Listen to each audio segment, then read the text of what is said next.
is on SP4 SMD ROV. They're still working down there underneath the, well, close to the bottom of the platform.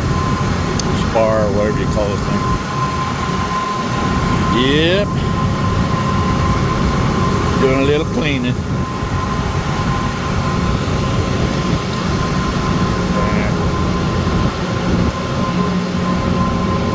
Looking to see if we can actually see mine.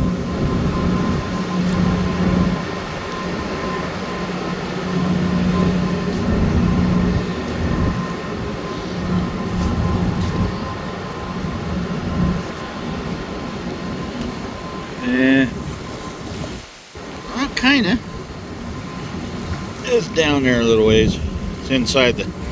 We actually have it parked in on our TMS, so it's just hanging below the boat about 19 meters, maybe.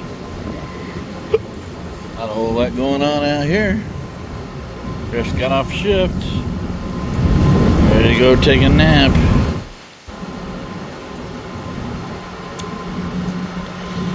Yeah, pretty quiet.